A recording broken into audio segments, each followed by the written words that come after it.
हिजरी 1240 लिख लो। कब किया तर्जुमा? सन हिजरी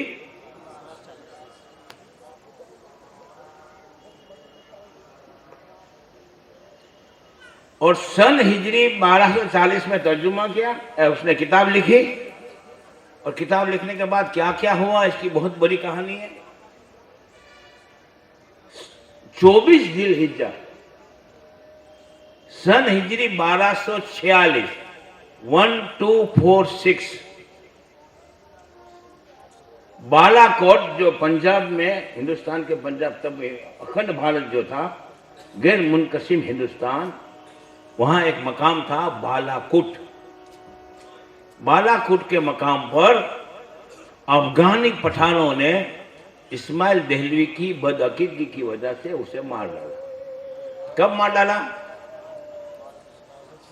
24 जिलहिज्जा सन हिजरी 1246, यानी सन हिजरी 1240 में उसने तक़वियतुल ईमान लिखी और सन हिजरी 1246 में उसकी मौत हुई। 6 साल का अरसा हुआ। इस 6 साल के अरसे में हिंदुस्तान के बड़े बड़े जय्यद आलिमों ने इस्माइल देहलवी के ऊपर काफिर का फतवा दिया। उसमें आला हजरत नहीं थे। क्यों? कि आला हजरत की पैदाइश 10 शव्वाल सन हिजरी 1272, यानी कि तक़वियतुल ईमान शाये होने के 32 साल के बाद आला हजरत की पैदाइश और इस्माइल देहलवी की मौत के 26 साल के बाद आला हजरत पैदा हुआ। हजरत में तारीख कह रहा हूं, पढ़ा लिखा तबका बराबर याद रखे। जो आला हजरत के खिलाफ आप कीचड़ उछाल रहे हो, अब सुनो, इस्माइल देहलवी पर सबसे पहला काफिर का फतवा किसने दिया? अबुल कलाम आजाद के वालिद मौलाना खैरुद्दीन के नाना हजरत मौलाना मुनव्वरुद्दीन, जो शाह अब्दुल अजीज मोहद्दिस देहलवी के शागिर्द थे, और उन्होंने सन हिजरी 1240 में इस्माइल देहलवी के सामने मुनाजरा भी किया। और जो हम कहते हैं ना कि वहाबियों पे मक्का और मदीना के आलिमों ने जो कुफ्र का फतवा दिया है हुस्सामुल हरमैन के नाम से, ये फतवा सानी है। पहला फतवा मौलाना मुनव्वरुद्दीन साहब ने सन हिजरी 1240 में मक्का और मदीना से मंगाया और इस्माइल देहलवी के ऊपर कुफ्र का फतवा दिया। कौन? मौलाना मुनव्वरुद्दीन, जो मौलवी अबुल कलाम आजाद के वालिद हजरत मौलाना खैरुद्दीन के नाना थे। दूसरा फतवा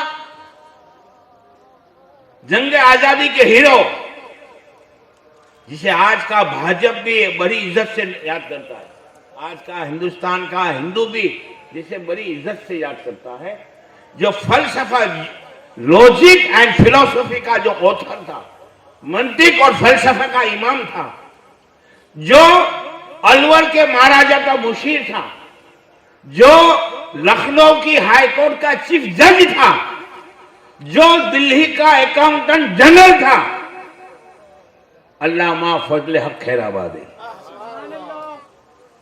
अल्लामा फजल हक खैराबादी ने तहकीकुल फतवा फी इब्ताली तुगा नाम की एक किताब लिखी और इस्माइल देहलवी को काफिर का फतवा दिया। आज कहा जाता है नक्शबंदी लोग इस मामले से दूर रहते हैं, लेकिन इमाम रब्बानी, मुजद्दिद अल्फसानी, शेख अहमद फारूकी रहमतुल्लाह ताला अलैह के औलाद में से उसकी 6ठी पोस्ट पे हजरत मौलाना शाह अहमद सईद मुजद्दिदी, हजरत मौलाना शाह अहमद सईद मुजद्दिदी रहमतुल्लाह ताला अलैह जो शाह अब्दुल अजीज मोहद्दिस देहलवी के शागिर्द थे, और छठी पुष्ट पर इमाम रब्बानी के साहबजादे हैं, उन्होंने इस्माइल देहलवी के ऊपर काफिर का फतवा दिया। आला हजरत ने नहीं दिया। किसने दिया? एक नक्शबंदी बुजुर्ग और इमाम रब्बानी के नबी ने इस्माइल देहलवी के ऊपर काफिर का फतवा दिया। और एक फतवा 10 जिल्दों में, कितनी जिल्दों में? अबुल कलाम आजाद के वालिद मौलाना खैरुद्दीन ने दिया। और एक किताब है आजाद की कहानी, खुद आजाद की जबानी, उसका मुसन्निफ है मौलवी अब्दुल रज़ाक मलिहाबादी, जो पक्का देवबंदी है, और अबुल कलाम आजाद का 1 नंबर का चमचा। और अबुल कलाम आजाद सड़ा हुआ वाबी था, हाँ सड़ा हुआ वाबी तैयार है। आला हजरत ने उसकी धज्जियां बिखेर के रख दी। उसने अपनी आप बीती लिखा है अब्दुल रज़ाक मलिहाबादी से, आजाद की कहानी, खुद आजाद की जबानी। उस किताब में अबुल कलाम आजाद खुद अपने वालिद के लिए लिखता है कि मेरे वालिद मौलाना खैरुद्दीन साहब वहाबियों के कुफ्र पर वसूक माने खातरी पूर्वक यकीन रखते थे, और यहां तक फरमाते थे कि किसी वहाबी और वहाबिया का निकाह जायज नहीं है।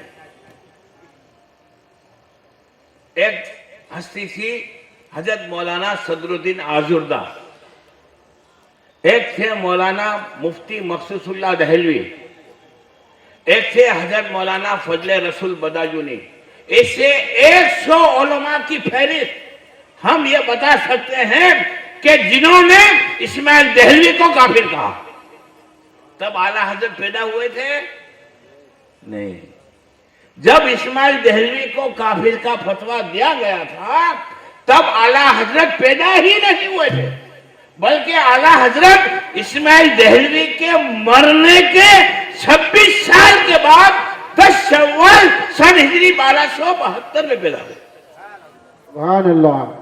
ये आला हजरत पे जो इल्जाम लगाया जा रहा है, अल्हम्दुलिल्लाह तारीख यानी इतिहास की रोशनी से हम उसका मुदल्लल जवाब इससे भी ज्यादा तरीके से दे सकते हैं, लेकिन इस वक्त सिर्फ इशारा करना था, इशारा कर दिया है।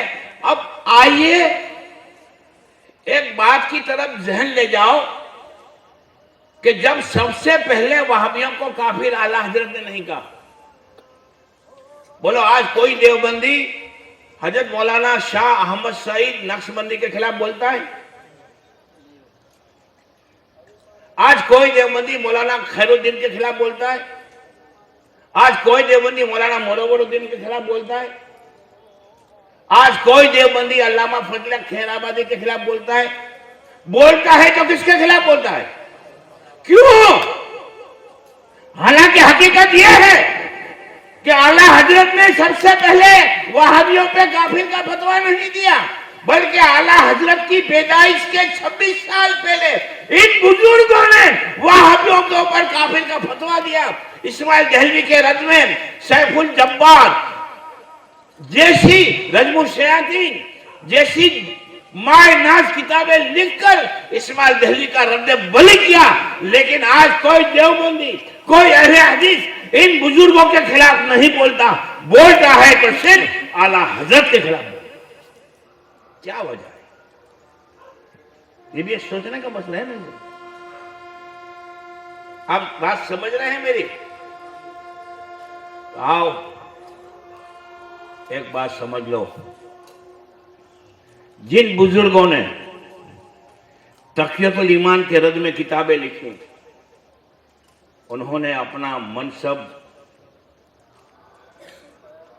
और जो फरीजा था, जो ईमान के ताल्लुक से था, वो अदा कर दिया, और कौम मुस्लिम को दूध का दूध और पानी का पानी करके बता दिया कि इस्माइल देहलवी की किताब तक़ियतुल ईमान, ये किताब यहाँ मौजूद है, इसमें क्या क्या लिखा है माज़अल्लाह, थोड़ा इशारा कर दो कि माज़अल्लाह हुजूर सल्लल्लाहु अलैहि वसल्लम मर के मिट्टी में मिल गए।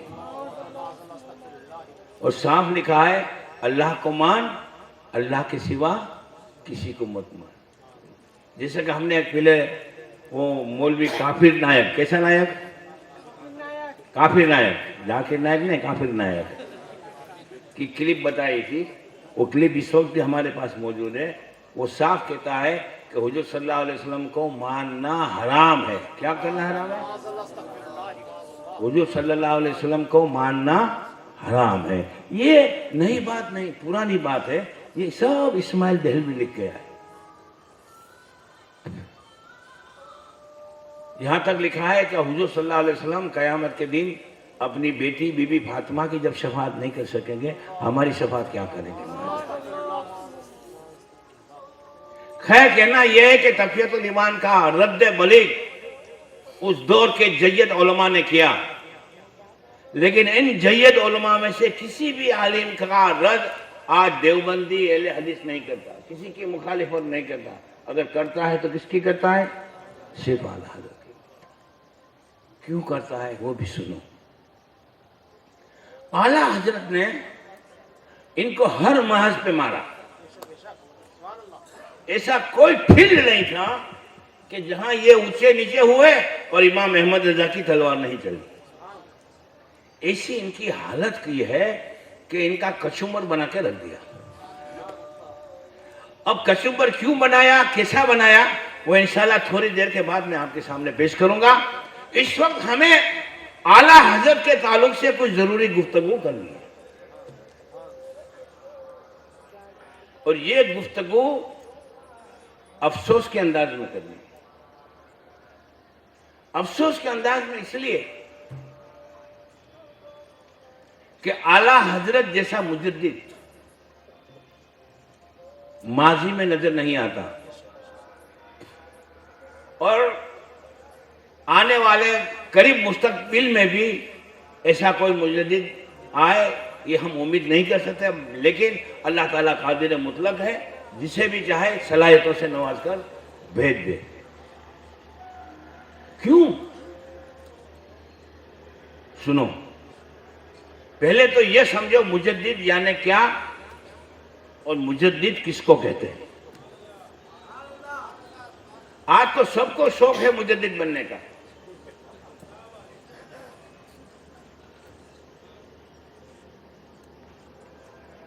अबू दाऊद शरीफ जिल्द 2 रिवायत करने वाले हजरत अबू हुरैरा रज़ी अल्लाह ताला अन्हु, सरकार दो आलम सल्लल्लाहु ताला अलैहि वसल्लम इरशाद फरमाते हैं, इन्नल्लाह ताला यबअसु लिहाज़िही उम्मत अला रासे कुल्ले मिअते सनतिन मन युजद्दिदु लहा दीनहा। जिसका तर्जुमा यह होता है कि अल्लाह ताला हर 100 साल के बाद एक ऐसा शख्स भेजेगा जो उम्मत के लिए उम्मत का दीन ताजा कर देगा। सुभान अल्लाह, बहुत बहुत। अब मुजद्दिद क्या करेगा? उम्मत का दीन ताजा करेगा। और दीन ताजा किससे होगा? कुरान से होगा या हदीस से होगा। तो साबित हुआ कि जो शख्स दुनिया में मुजद्दिद बनाकर भेजा जाता है उसे अल्लाह ताला कुरान और हदीस का इतना इल्म अता करता है जो उसका मेन सब्जेक्ट हो जाता है, और जिसमें उसकी महारत का यह आलम होता है कि उसकी टक्कर का कोई आलिम उस जमाने में नहीं होता। बहुत हो, सुभान अल्लाह। बराबर समझो।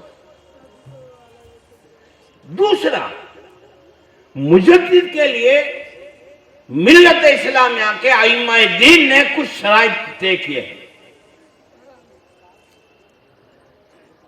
उन शराइत पे उस मुजद्दिद का पूरा उतरना भी लाजमी है। आज तो ये हालत है कि उर्दू पढ़ना नहीं आती और मुजद्दिद का दावा। अरबी की गर्दान नहीं मालूम, मुजद्दिद का दावा। नमाज का मसला मालूम नहीं, मुजद्दिद का दावा, जैसे कि अशरफ अली थानवी, ये वहाबियों का टपोरी मुजद्दिद। मेरी एक किताब आई है मौलवी अशरफ अली थानवी की इल्मी सलाहियत, खुद लिखता है। हम दावे से बोलते हैं, एक हवाला गलत साबित करो, 1 लाख रुपया इनाम कौन देगा? सही, 1 लाख रुपया देगा? केस हो, चेक नहीं चलेगा, केस इनाम। हम तो कहते हैं आओ इधर आ प्यारे, हुनर आजमाए, तू तीर आजमा, हम जिगर आजमा। नारे तकबीर, नारे तकबीर, मुनाज़िर अहले सुन्नत, मसलक आला हज़रत।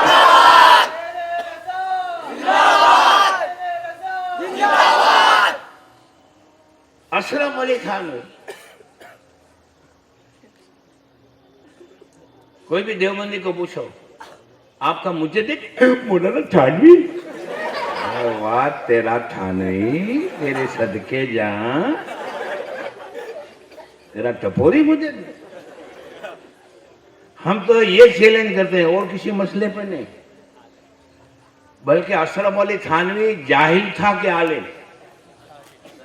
इस उन्वान पे मुनाजरा करना है तो भी आ जाओ, हम तुम्हारी किताबों से, हमारी किताबों से नहीं, तुम्हारी किताबों से साबित कर देंगे। नहीं, अशरफ अली थानवी बेचारा जाहिल नहीं था यार। अशरफ अली थानवी को जाहिल कहना जाहिलों की शान में गुस्ताखी है। वो जाहिल नहीं था, अजहल था, बड़ा जाहिल था। और कैसा जाहिल था, मैं इनकी किताबों से साबित कर सकता हूं। देखो, वो खुद कहता है मैंने दर्सी किताबों के सिवा कोई किताब नहीं पढ़ी। दर्स माने कोर्स की किताब जो होती है ना, स्कूल में जो कोर्स की किताब है, वो खुद लिखता है कि दर्सी किताबें भी भूल गया हूं। फिर आगे लिखता है और मेरा हाफिजा इतना कमजोर है कि कुछ याद ही नहीं रहता, इसलिए मुताला रीडिंग नहीं करता। क्या फायदा है रीडिंग करने से जब याद ही नहीं रहता, तो मुताला करने से क्या फायदा? और इफादतुल यौमिया में यहां तक लिखा है कि मुझे नमाज के मसाइल भी नहीं आते, मुजद्दिद इनका वहाबियों का। और लिखा है कि मैं नमाज के मसाइल एक मौलवी साहब को पूछ के अमल करता हूं। अंग्रेजों ने उसको 600 रुपया तनख्वाह मुकर्रर की थी। देखो, ये खुद घरમાંથી फूटी गयो। वो कहते हैं न तुम सदमे हमें देते, न हम फरियाद यूं करते, न खुलते राज सरबस्ता, नहीं और रसवाइयां होती। अशरफ अली थानवी को 600 रुपया उस जमाने में देते थे, आज के हिसाब से 1.5 लाख रुपया हुआ। कितना?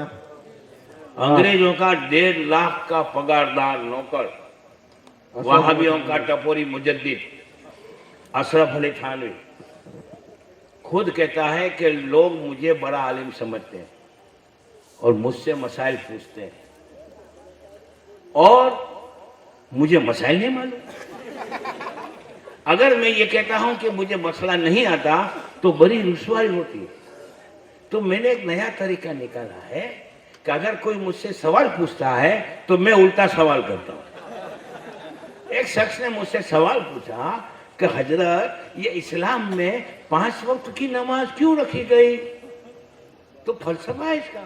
फजर, जोहर, असर, मगरिब, ईशा, जो 5 वक्त इस्लाम में नमाज के मुकर्रर हुए, अगर आप उसका फलसफा पढ़ोगे ईमान ताजा हो जाएगा। अगर कोई गैर मुस्लिम नमाज के वक्तों के तयन का जो फलसफा पढ़ेगा ना, तो मैं यकीन के साथ कहता हूं वो इस्लाम कबूल कर लेगा, कलमा पढ़ लेगा।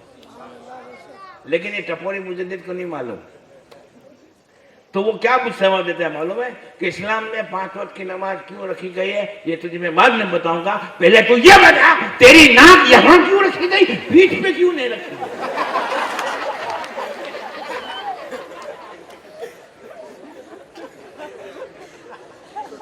ऐसे 70-70 हवाले हमने उस किताब में लिखे हैं। गुजराती में भी आ गई है, लेकिन इस वक्त हमारे पास मौजूद नहीं है। आप चाहे तो बाद में मंगा सकते हैं। किताब का नाम है वहाबी देवबंदी तबलीगी जमात की हकीमुल उम्मत मौलाना थानवी की इल्मी सलाहियत। एक जगह लिखा है, कहता है कि एक शख्स ने मुझे पूछा, हजरत देहात में जुम्मा क्यों नहीं होता? ये जुम्मे की नमाज के लिए, अब ये तो उलमा बैठे, लेकिन अगर ये पब्लिक में उनकी सोबत में बैठने वाला कोई होगा, उलमा की सोबत में, या किसी दारुल की इब्तिदाई जमात का तालिब इल्म होगा ना, उसे भी मालूम होगा कि जुम्मे की नमाज के लिए शहर का होना शर्त है। हर तालिब इल्म को मालूम है, लेकिन वहाबियों के हकीमुल उम्मत को मालूम नहीं था। तो लिखता है कि एक शख्स ने पूछा कि हजरत देहात में जुम्मा क्यों नहीं होता? तो मैंने उसको कहा कि देहात में जुम्मा क्यों नहीं होता वो बाद में बताऊंगा, पहले तू ये बता बंबई में हज क्यों नहीं होता?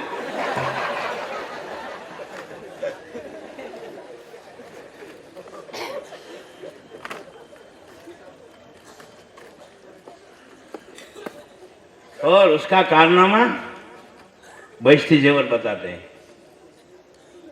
किसी को भी पूछो कि तुम्हारा मुजद्दिद अशरफ अली थानवी है, उसका तजदीदी कारनामा क्या है, तो बहिश्ती जेवर बताते हैं। और बहिश्ती जेवर का 2-3 मरतबा मैं ऑपरेशन कर चुका हूँ। इसमें खाना पकाना, साबुन बनाने की तरकीब, बिस्किट बनाने की तरकीब, कीड़े मकोड़ों को भगाने की तरकीब, नूरतन चटनी, ये सब ऐसी तरकीबें बताई। लेकिन अगर हमसे कोई पूछे तुम्हारा मुजद्दिद कौन है, तो हम सीना ठोक के कहेंगे बरेली का ताजदार इमाम अहमद लगा। सुभान अल्लाह, नारे तकबीर, नारे तकबीर। मसलके आला हजरत, मसलके आला हजरत, इश्क मोहब्बत, इश्क मोहब्बत। और सिर्फ दावा नहीं, दलील। कितना लिखा है मालूम है? 1400 किताबें।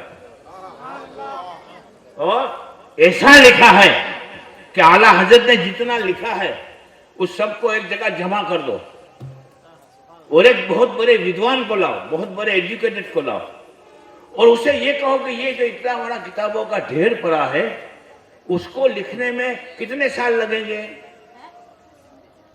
तो ये कहेगा भाई सवाल सुधारो, कितने साल लगेंगे ये मत पूछो, कितनी सदियां लगेंगी। लेकिन इमाम अहमद रजा ने सिर्फ 50 साल के अरसे में इतना लिख के दिखा दिया तुमने। और कैसा लिखा? ऐसा लिखा कि दुनिया के बड़े बड़े मुहद्दिसीन आला हज़रत के सामने शागिर्द की हैसियत से नजर आ रहे हैं। अरे दुनिया के जो उलूम और फनून के माहिर थे, अल्बर्ट आइंस्टाइन को ले लो, नील बोर को ले लो, ग्रेट साइंटिस्ट रदरफोर्ड को ले लो, केपलर को ले लो, कोपरनिकस को ले लो, गैलीलियो को ले लो, न्यूटन को ले लो, अगर उसके सामने आला हज़रत का तकाबुली मुकाबला करेंगे तो आप यकीन के साथ कहेंगे कि ये तमाम साइंटिस्ट आला हज़रत के सामने एक तालिब इल्म की हैसियत नहीं रखते। 215 उलूम और फनून में आला हज़रत ने लिखा है। फनून में इंशाअल्लाह अन करीब मेरी किताब आला हज़रत और मॉडर्न टेक्नोलॉजी आने वाली है, जिसमें हमने दलील के साथ साबित करके बताया है हमारा ईमान 215 उलूम और फनून में। तो बात चली थी किसकी? मुजद्दिद की। फिर असल लाइन पे आ जाओ। इसमें इनका वाबियों का टपोरी मुजद्दिद आ गया, और हमारी जमात में भी बहुत लोग दावा कर रहे हैं मुजद्दिद होने का। मुजद्दिद के लिए एक शर्त यह है कि उसकी इल्मी सलाहियत क्या है कि हाँ, नाटक का नहीं, रोना धोना नहीं, उसका नहीं, उसकी इल्मी सलाहियत का पूरे दुनिया के उलमा बजर जबान एतराफ करें। आज तो क्या होता है कि मैं हूं, मेरे 1000-2000 मुरीद हैं, मेरे चमचे हैं, तो वो तो बोलते हैं ना कि आओ भाई हर खा आप रे बेसर खा। और फारसी में कहावत है कि मन तोरा हाजी बेगोयम, तू मरा हाजी बेगो। मैं तुझे हाजी कहूं, तू मेरे को हाजी बोल। आज सबको दुकान चलानी है। क्या चलानी है? दुकान। अब मैं मेरे मुरीदों को बोल लूंगा, आपको मेरे को मुजद्दिद बोलना, मुजद्दिद बोलना, तो मेरे को मैं बोला आप मुझे, मैंने दावा नहीं किया। अब सबको मुजद्दिद से कम में तो कोई कॉम्प्रोमाइज करने के लिए तैयार नहीं होता यार। बोले वो बच्चा मुफ्ती है, बोला हाँ वही बच्चा मुफ्ती है। तो कहता है नहीं, आप लिख दो। तो कहता है नहीं जाइए आप मुझे लिखा दे, फिर मुझे दिखा देना। तो बोला नवाब साहब ने तो आपका बोला है। क्या बोला? उसका जी नहीं चाहता कि बच्चे से क्या लिखा। जब 100 मुफ्तियों ने लिख दिया है और मुफ्ती इरशाद हुसैन साहब ने फतवा लिखा है और मुफ्ती इरशाद हुसैन साहब के फतवे की ताइद में, तौसीक में अल जवाब सही करके रामपुर के 100 मायनाज मुफ्तियों ने दस्तखत किए, अब ये बच्चे से क्या लिखवाना, अजर से लिखवाना है। तो अजर ने कहा नहीं आप जिद मत कीजिए, वो मुफ्ती साहब को देख लीजिए। वो आया आला हजरत के पास, मन में तो सोचता कि बच्चा क्या लिखे। आला हजरत ने जब फतवा देखा तो जवाब गलत था। क्या था? गलत था। अब आला हजरत ने कलम उठाई और उस जवाब के रद्द में लिखना शुरू कर दिया, इल्म का दरिया बहा दिया। 13 साल 10 महीना 5 दिन का मुफ्ती, दस्तखत किए। वो नुमाइंदा तो आंखें फाड़ फाड़ के देखने लगा कि ये बच्चा तो धड़ाधड़ लिखा जा रहा है, धड़ाधड़ लिखा जा रहा है, सब पेपर पे मोहर लगाए, अपने लाल रिश्ता की मोहर लगाए और कहा कि जाइए आप वाली साहब को दिखा दें। मौलाना नकी अली साहब ने जब देखा, उनकी आंखों से आंसू जारी हो गए। वाह, इसको कहते हैं इल्मे लदूनी। आपने भी दस्तखत कर दिए। अल जवाब सही किसका दस्तखत? आला हजरत के दस्तखत। वो गिराकर रामपुर के नवाब के पास गया। अब सुना हुआ क्या?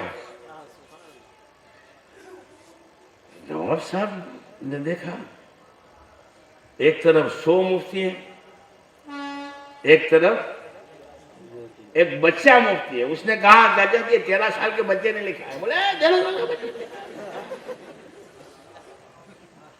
नवाब की भी आंखें खीरा रह गए कि ये बच्चा कौन है जो 100 मुफ्ती के जवाब को गलत लिख रहा और अपने दलाल ऐसे कायम किए। उसने मुफ्ती इरशाद हुसैन साहब को बुलाया। अब सुनो, उस जमाने के उलमा भी कितने हक पसंद थे। आज तो मुफ्ती गलत फतवा लिख देगा ना, उसको बोलोगे तुम्हारा फतवा, अरे मेरा फतवा गलत है, जाहिल दुखा।